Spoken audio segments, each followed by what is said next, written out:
Yung tip para sa mga safety driving. Una, siyempre galing ka ng parking, papasok ka ng kalsada. Ang gagawin mo, ang iyong seatbelt. Okay? Kailangan safety yan. Okay? Then, apak ka sa brakes. Kung automatic yung second mo, lagyan mo sa drive. Then, after ng drive, siyempre, i-release mo yung parking brake. Okay. Then make sure na safe ka dun sa pwesto mo, hindi ka mababangga ng mga dumadaan sa sakyan at hindi ka rin makakabangga. So sa mga driving school, ang unang ituturo sa iyo, ayan, mga basic na ganyan.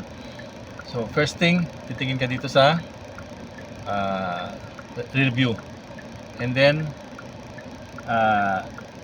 side view sa itong side mirrors. Titingnan mo siya to make sure na wala kang obstruction dyan pagpasok.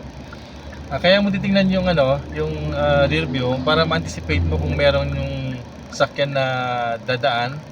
So pag may dadaan, syempre hindi ka makapasok dun sa lane, no? So mag-aantay ka ng libreng slot, kumbaga meron kang gap makikita. So makikita mo naman dito kung mabilis yung sakyan o tama lang, so makakapasok ka. At syempre, kailangan yung signal light. Kung kakaliwa ka, di signal mo. Kung kanan, signal mo naman para at least yung nasa likod mo na darating, alam niya kung anong gagawin mo. Kung kakaliwa ka ba o kakanan ka. Napaka-importante yon kasi para ma-anticipate din nung nasa likod, yung dumarating na ikaw papasok ka na sa lane. Iwasan mo yung hazard, kasi yung hazard hindi usually kasi parang yun yung pinaka safety natin, hazard eh. Pero when you're joining the lane, dapat kung saan ka direction, yun ang signal mo, wag hazard, kasi hindi malalaman nung nasa likod mo kung anong gagawin mo. Di ba? Dalawa yung nagsisignal. So dapat kung kaliwa, kaliwa lang. Kung kanan, kanan ka. Ayun. Wag mong kalimutan yun. Bago ka umandar, dapat alam ng nasa likod mo, mga sakyan, mga dumarating, na ikaw ay papasok sa lane, kakaliwa ka o kakaliwa, join ka sa lane nila, mag-merge ka, dahan-dahan lang. Pagbibigyan ka naman ng mga nasa likod niyan kung meron talagang darating. Okay, so naka-ready na yung sa paa mo, no? Siyempre, ready ka na mag-gas, naka-brake yan, ready ka mag-gas, anytime na papasok ka. Naka-drive ka na, no? So, pag nakita mong may gap, titingin ka sa dito sa side mirror, siyempre kung libre. At pinaka-last na titingnan mo dito sa yung sinasabi ng shoulder check. Kailangan ganyan.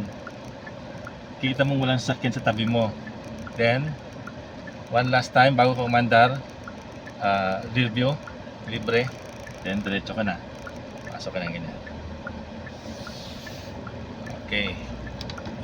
So driving tip yan sa mga bagong nagmamaneho lang, at siyempre maganda yung sa isip natin lagi tayong safe.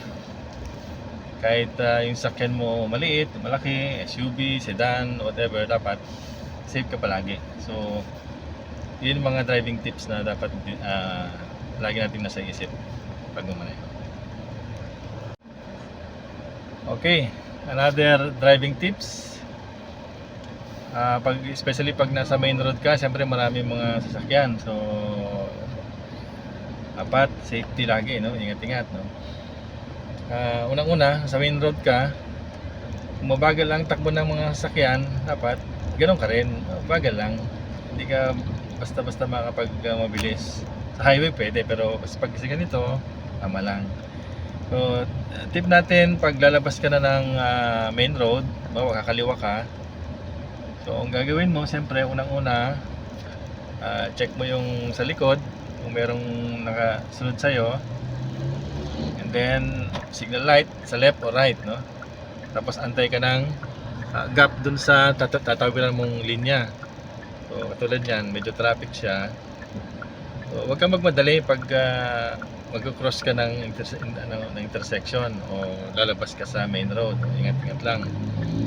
Tayo mo lang na magkaroon ng gap Pag ano naman, babagal yung sasakyan sa harapan mo, sabihin magbibigay sila sa'yo.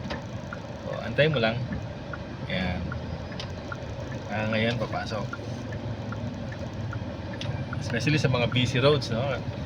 Dapat ano tayo, maingat. Huwag mong mabilis. Dahan-dahan lang.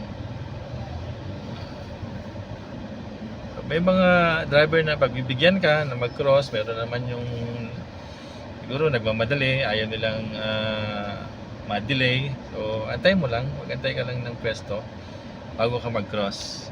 So, huwag mong kalimutan, check mo yung side mirror, yung rear view, check mo kung meron kang katabi na lumiliko din at baka mabangga mo, nagbibisikleta o kaya nagbumotor. So, para safe lagi, always make yourself safe on the road. Yan ang unang-una nating titignan, hindi yung makarating ka agad sa pupuntahan mo. Malapit ka naman sa mga aksidente, nagmamadali. So, minahinay lang sa pagmamaneho. Mabagal lang, kung mabagal ang takbo ng ibang sasakyan, sabay ka lang.